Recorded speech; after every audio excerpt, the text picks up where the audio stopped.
ఇవి తెలంగాణ గ్రూప్ 2 పరీక్షల ఏపీకి చెందిన ప్రశ్నపత్రమా? తెలంగాణ గ్రూప్ 2 ప్రశ్నల్లో సమైక్య రాగాలు వినిపించాయా?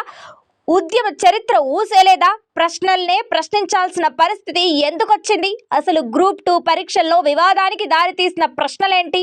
రాద్ధాంతానికి దారితీసిన ప్రశ్నలు ఎందుకు అడగాల్సి వచ్చింది? తెలంగాణ వాదనలు నొప్పించడానికా? ఉమ్మడి ఆంధ్రప్రదేశ్ నేతలను మెప్పించడానికా? చంద్రబాబు సీఎంగా ఉన్నప్పుడు పాలన వ్యవస్థపై విజన్ 2020 డాక్యుమెంట్ను తయారు చేసిన అంతర్జాతీయ సంస్థ ఏది? రాయపాటి సాంబశివరావు, లగడపాటి రాజగోపాల్, టి సుబ్బిరామరెడ్డి, కావూరి సాంబశివరావుల కంపెనీలు ఏమిటో గుర్తించండి. ఈ ప్రశ్నలను చూసి ఇవేవో ఏపీపీఎస్సీకి చెందిన ప్రశ్నావళి అనుకుంటున్నారా? కానే కాదు. తెలంగాణ గ్రూప్ 2 ప్రశ్నాపత్రంలో అక్షర సత్యంగా కనిపించిన ప్రశ్నలివి. క్వశ్చన్ పేపర్ ను చదివిన అభ్యర్థులు అసలు ఇదే టీజీపీఎస్సీ ఇచ్చిన పేపరేనా సందేహపడిన సందర్భం అది. తెలంగాణ గ్రూప్ 2 ప్రశ్నాపత్రంలో సమైక్య పాలకుల ప్రస్తావన ఎందుకు? ఎన్టీఆర్ పాలన వంటి అంశాలపై అడగాల్సిన అవసరం ఏంటి? ఇప్పుడివే ప్రశ్నలు టీజీపీఎస్సీని సంధిస్తుంది తెలంగాణ సమాజం.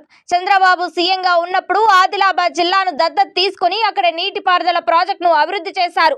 శ్రీశైలం రిజర్వాయర్ నుంచి సుమారు 190 టీఎంసీల నీటిని ప్రకాశం జిల్లాకు తరలించే ప్రయత్నం చేశారని ప్రశ్నల్ని ఇచ్చి ఇందులో ఏవి సరైనవో గుర్తించండి అని అడిగారు. ఈ ప్రశ్నలు ఇప్పుడు తెలంగాణ వాదులకు ఆగ్రహాన్ని తెప్పిస్తుంది. పైగా ఎన్టీఆర్ హయాంలోని పలు విషయాలపై ప్రశ్నలు ప్రస్తావించారు. 1983 ఎన్నికల్లో నక్సలైట్ల నిజమైన దేశభక్తులు, నక్సలైట్ల ఎజెండానే నా ఎజెండా అనే నినాదంతో ఎన్టీఆర్ ప్రచారం చేసిన విధానంపై ప్రశ్నలు వచ్చాయి. ట్యాంక్ బండ్ పై ఆంధ్రుల విగ్రహాల ఏర్పాటు, ఎన్టీఆర్ తెలంగాణ సమాజ సాంస్కృతిక పునాదులపై దాడి అనే అంశాలపై ప్రశ్నలు సంధించారు. మరోవైపు రాయపాటి సాంబశివరావు, లగడపాటి రాజగోపాల్, టి సుబ్బిరామరెడ్డి, కావూరి సాంబశివరావు కంపెనీలు ఏమిటో గుర్తించండి అంటూ మరో ప్రశ్న. ఇలా ప్రతి ప్రశ్నలో సమైక్య పాలనను గుర్తు చేసేలా పేపర్ను రెడీ చేశామని టీజీపీఎస్సీ అపవాదును మూటగట్టుకుంది. గ్రూప్ 2 పరీక్షల్లో వచ్చిన కొన్ని ప్రశ్నలు చూస్తుంటే ఆ పరీక్ష ఏపీపీఎస్సీ కోసమా అన్న అనుమానం కలుగుతుందని బీఆర్ఎస్ నేతలు కాంగ్రెస్ ప్రభుత్వం దుమ్మెత్తిపోస్తున్నారు. తెలంగాణ ఉద్యమ చరిత్ర స్థానంలో సమైక్య పాలకుల చరిత్రను చేర్చడమేంటని నిలదీస్తున్నారు.